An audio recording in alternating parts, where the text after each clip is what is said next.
Good afternoon. This is the market update for Thursday, April 25th. We're going to start off today with the Dow daily chart. And you recall this weekend we had gone in saying, the market should probably sell off.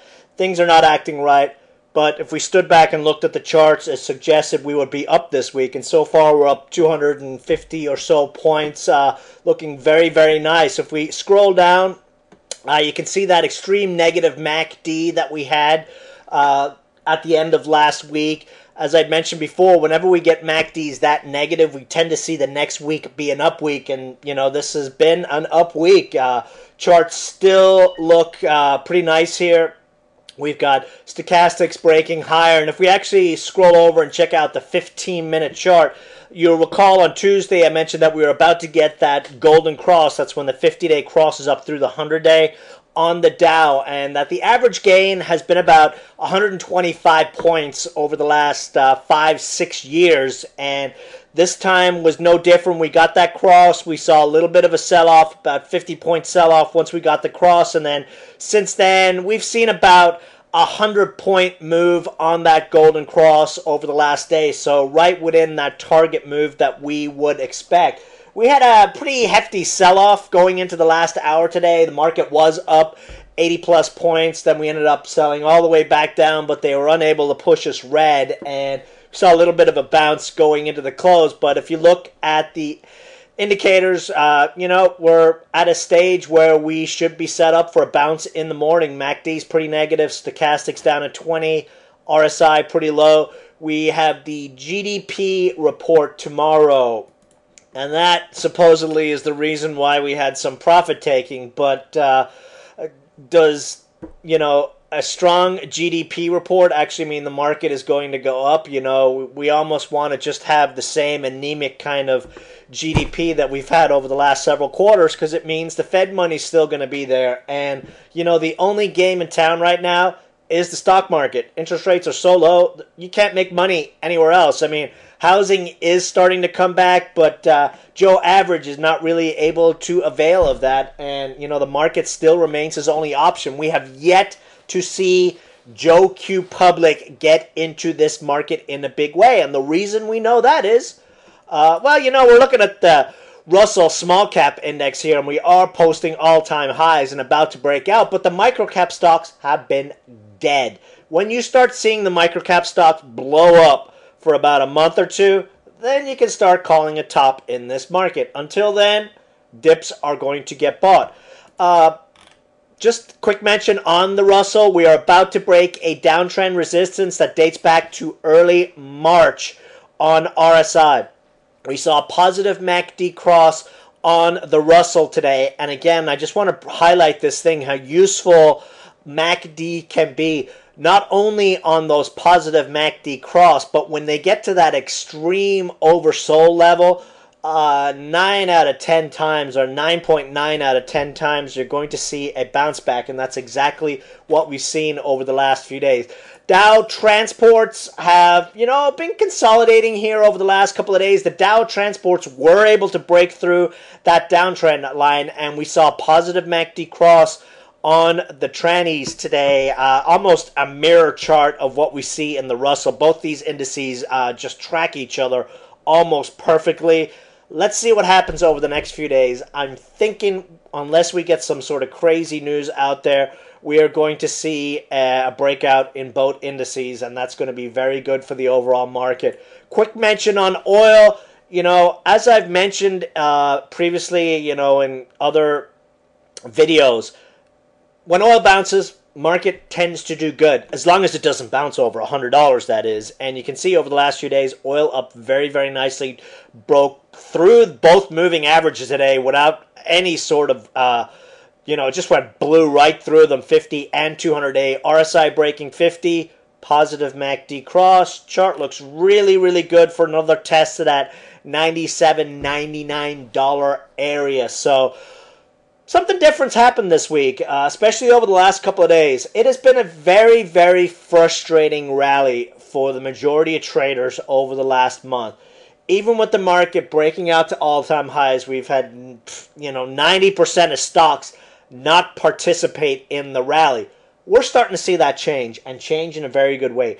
Chart plays are starting to work very, very nicely over the last couple of days, and traders that have been scalping the 1 and 2 and 3 cent moves are starting to get left by the sidelines and starting to have to chase back in, and that is putting extra buying pressure on a lot of stocks that are trying to break out and bounce from bottoms.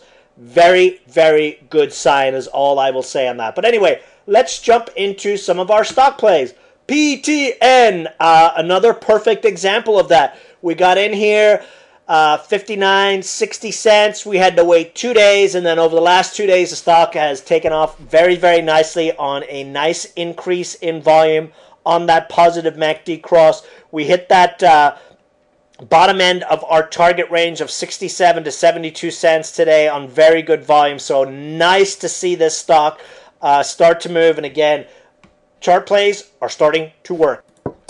WYY, the scalpers have been holding this one back over the last 2 days. And today, boop, nice little pop up to 64 cents.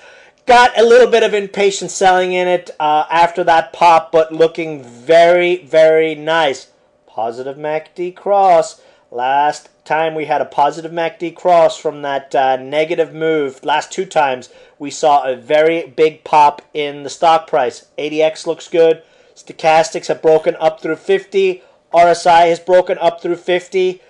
Earnings are in 2 weeks, 70 plus should be easily attainable. And, you know, I was talking with a trader today, and we were talking about how if this stock did not trade on Amex, we'd be looking, we probably even wouldn't be trading this stock because it'd be trading at fair value. The stock would be at $2 a share if it was on NASDAQ versus dealing with the specialist crap that we see.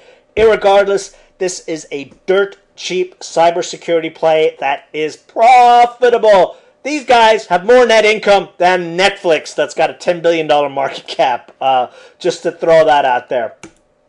Joe's, boom, baby. Nice sell-off. As I mentioned in the trading alert, traders were not reading that earnings report correctly. It was a one-time charge. These guys are doing great, and the stock price is reflecting it. Nice little pop-up. We are watching that $2 level very, very closely. If not tomorrow, probably early next week. This is going to trigger as a rule of 2 play with a 220 target. RSI looks great. Volume was great. MACD cross, positive MACD cross coming probably early next week. Stochastics about to break 50. Looking very, very good here. I would be looking to pick up any silly dips like we saw yesterday when they dipped it down to 166 and then rocketed it right back up to 181. This is a stock to buy on dips right now, in my opinion. Trading alert today, JAG. You recall a couple of days ago I sent out that we would be watching the gold stocks. Snowman, our options guru, had pointed out that gold was ready to rock and roll. And over the last couple of days, the price of gold up big. So monster call by him. And now the gold miners are starting to recover. JAG got hammered like 90% of the other, all the other miners over the last 2-3 weeks. Nice little rounded bottom action on this one. A break through the 20-day exponential, and we'll see a move to the 50-day up there at 56 cents. Positive MACD cross likely tomorrow. Stochastics about to break up through 20. So note these things. Stochastics breaking up through 20. Positive MACD cross. RSI breaking up, ready to break 50. These are things I love to see on bottom bouncer charts. Looks very, very nice for the next couple of days.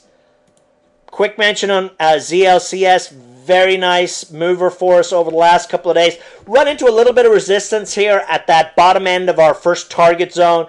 Could see a pullback to 55 or under, which if it did that, I'd definitely be looking to pick some shares up. We're looking at a potential positive MACD cross, if not tomorrow, early next week. Indicators look good. And also, this might be one of those things where we see a pop, pause, and then a repop. So definitely one to watch for a possible break over 61 cents. Last but not least, new trading alert today. OCLR. Chart is setting up like it did back in early March. And coincidentally, look what happened in early March. The Russell went boom. So A lot of charts in small cap land are reflecting what we're seeing in the small cap index. Breakout today at the 50-day moving average, 128. This one actually should have closed at $1.32. It was at $1.31, $1.32, 5 seconds before the close, and miraculously or somehow they closed it at 128. This one should rock and roll over the next couple of days. RSI up through 50. Stochastics up through 50. Chart looks great for a continuation move, similar to what we saw back in March, where this stock ran almost 40% over the course of 4 or 5 days. So looking very, very nice going into tomorrow. So we've got some great setups right now. We're seeing some excellent momentum. You know, we've had the solar plays blow up. We've had bird flu plays move. So we're seeing sector sympathy momentum, which is bullish. We're starting to see bottom bouncers move. Chart plays are working great. I'm very positive on the kinds of stocks we play right now. They look very, very good over the next few days. So that's it for the video. Any questions, shoot me an email. Otherwise, I will see you guys in the chat room tomorrow. Have a great night. Bye.